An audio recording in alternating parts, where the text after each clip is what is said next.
ते जगातले एकमेव छत्रपती शिवाजी महाराज धर्म संरक्षणासाठी स्वतःचं प्रथमतः बलिदान देणारे जगातील पहिले वीरपुत्र धर्मवीर संभाजीराजे भोसले। ज्या माणसांनी छत्रपती शिवाजी महाराजांची समाधी शोधून काढली ते फुले दाम्पत्य, महात्मा ज्योतिराव फुले आणि सावित्रीबाई फुले। दिवसा गावातली घाण आणि रात्री प्रबोधनाच्या माध्यमातून डोक्यातली घाण साफ करणारे तपोमूर्ती संत गाडगे बाबा।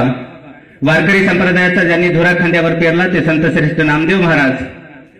ज्यांनी वारकरी संप्रदायाचा धुरा खांद्यावर पेरलाच नसून समर्थपणे पुढे समता, बंधुता आणि न्यायाची अभंगाच्या माध्यमातून शिकवण दिली ते संत श्रेष्ठ तुकोबाराय। या जगातील खरे आणि शेवटचे संत श्रेष्ठ राष्ट्रसंत तुकडोजी महाराज। ज्या महापुरुषांनी या भारत मातेच्या प्रत्यक्ष अप्रत्यक्ष बलिदानासाठी स्वतःचं धीरोक्त बलिदान दिलं ते सर्वच मानव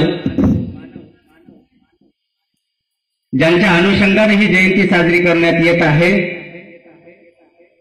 ज्या मातेने जगाला 29 वर्षे जगाला आदर्श राज्य दिलं त्या माता कर्मयोगिनी महाराणी अहिल्याबाई होळकर। सासरा कसा असावा याचं ज्वलंत उदाहरण देणाऱ्या मल्हारराव होळकर शाहीचा वारसा समर्थपणे पुढे नेणारे खंडेराव होळकर, मालोजी होळकर। या होळकर शाहीच्या तमाम वीरपुत्रांना मी प्रथमतः नतमस्तक होऊन प्रास्ताविकासाठी उभा आहे। या अनुषंगाने उपस्थित ज्यांच्या वाणीतून आपण सर्वजण सावित्रीमाईंचं चरित्र ऐकणार आहात ते माझे गुरुवर्य, ज्यांनी मला वक्तृत्वाच्या माध्यमातून या मातीमध्ये उभा करण्याचं काम केलं ते माझे गुरुवर्य प्राध्यापक श्री सुभाष ढगे सर। आता व्यासपीठावर सर्वजण गावातील माझ्या श्रेष्ठ मंडळी आहेत, त्या सर्वांची मी आता नाव घेणार नाही। उपस्थित सर्व व्यासपीठ, समोर बसलेले सर्व माझे बांधव, उपस्थित गावातील सर्व लहान बांधव।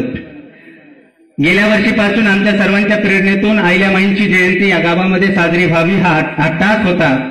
मी बऱ्याचशा मुलांना आणि आमच्या अपाराव पांढरेंना सुद्धा म्हणून दाखवलं की वैचारिक विचाराचा जर जागर झाला तर खऱ्या अर्थानं या मातीमध्ये, या चोरवडच्या नगरीमध्ये परिवर्तनाची दिशा कदाचित आपल्याला वेगळ्या पद्धतीने नेता येईल। जयंती ही नाचून नाही तर वाचून झाली पाहिजे, जयंती ही तर नाचून नाही तर वाचून झाली पाहिजे, यासाठी या जयंतीचं आयोजन करण्यात आलं। म्हणून गेल्या वर्षी आम्ही प्रबोधनाचा कार्यक्रम ठेवला होता, सुरनर सरांना सुद्धा आम्ही आमंत्रित केलं होतं नांदेडचे, आणि या वर्षी सुद्धा।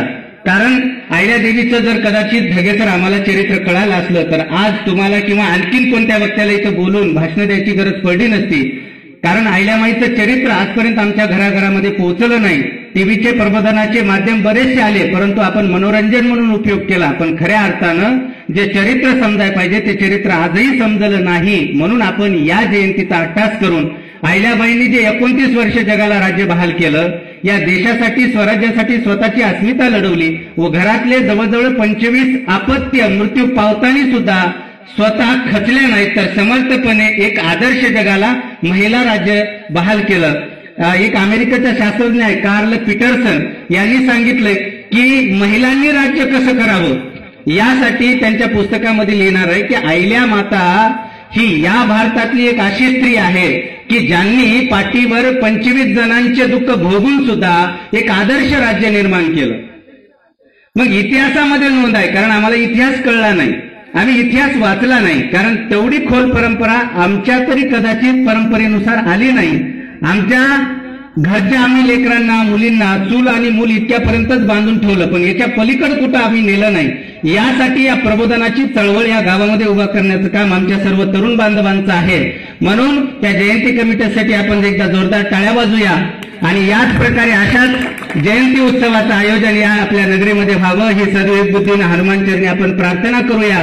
ज्या मातेंनी स्वतःचा नवरा बलिदान गेला, स्वतःचा सासरा गेला, लेक गेली, जावई गेले, असे कितीतरी घरातले गेले तरी सुद्धा ती डगमगली नाही, समर्थपणे आपलं काम चालू केलं। त्या मातेंच्या विचाराचा जागर आपण या ठिकाणी उपस्थित प्राध्यापक सुभाष ढगे सरांच्या माध्यमातून या ठिकाणी आपण ऐकणार आहात, पण वक्त्यांच्या माध्यमातून किंवा वक्त्यांचा परिचय आपल्याला पटला पाहिजे।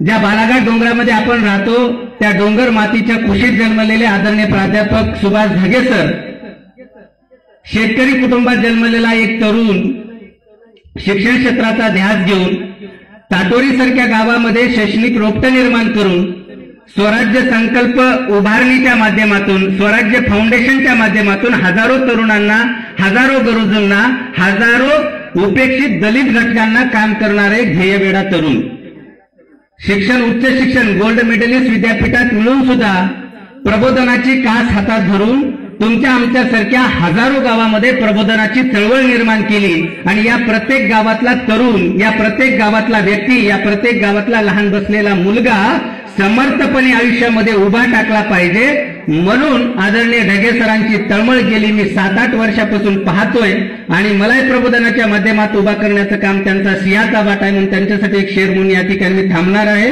कल होतो आज जैसा, महल होतो ताज जैसा. कल होतो आज जैसा, महल होतो ताज जैसा, फूल होतो गुलाब जैसा और वक्ता होतो प्राध्यापक सुभाष ढगे सर जैसा, वक्ता होतो ढगे सर जैसा. यानंतर मी पुढील मार्गदर्शनासाठी आमंत्रित करतो आदरणीय ढगे सर यांना अशी विनंती करतो की आपण विस्तृत वाहिल्या चरित्र आमच्या समोर मांडावं.